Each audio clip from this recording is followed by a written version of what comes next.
Toby is a tram engine. He has cow catchers and side plates and doesn't look like a steam engine at all. He takes trucks from farms and villages to the main line and is cheerful to everyone he meets.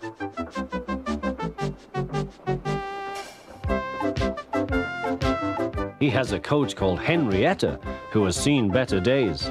It's not fair at all, she grumbles, remembering that she used to be full and 9 trucks would rattle behind her.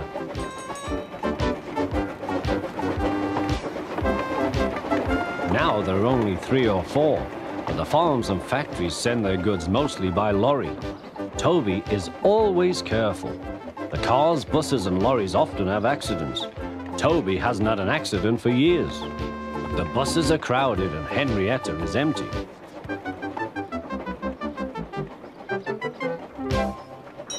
A lady and a stout gentleman stood on Toby's platform. He was, of course, the fat controller, but Toby didn't know this yet. "Come on, grandfather," cried the children. "Do look at this engine." "That's a tram engine, Stephen," said the fat controller. "Is it electric?" asked Bridget. "Whoosh!" hissed Toby. "Shh, shh," said her brother. "You've offended him." "But trams are electric, aren't they?" "They are mostly, but this is a steam tram." "May we go in it, grandfather? Please?"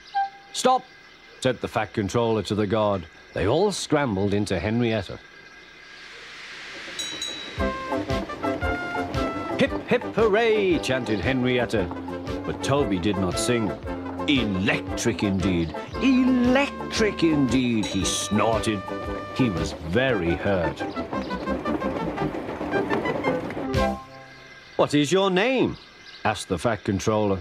"Toby, sir." "Thank you, Toby, for a very nice ride." "Thank you, sir," said Toby. He felt better now. This gentleman, he thought, is a gentleman who knows how to speak to engines. The children came every day for a fortnight. Sometimes they rode with the guard, sometimes in empty trucks. On the last day of all, the driver invited them into his cab. All were sorry when they had to go away.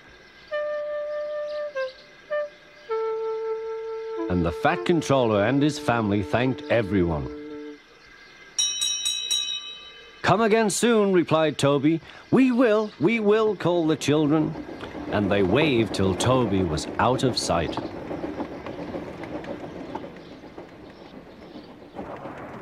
The months passed. Toby had few trucks and fewer passengers. "Our last day, Toby," said his driver one morning. "The manager says we must close tomorrow."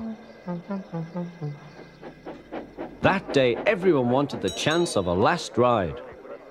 The passengers joked and sang, but Toby and his driver wished they wouldn't.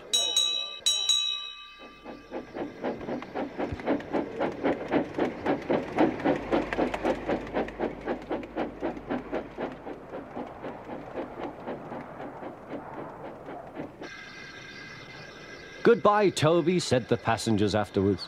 "We are sorry your line is closing down." "So am I," said Toby. Nobody wants me, Toby thought, and went unhappily to sleep. Next morning, the shed was flung open, and he woke with a start to see his driver waving a piece of paper. "Wake up, Toby," they shouted, "and listen to this. It's a letter from the stout gentleman." Toby listened but I mustn't tell you any more, or I shall spoil the next story.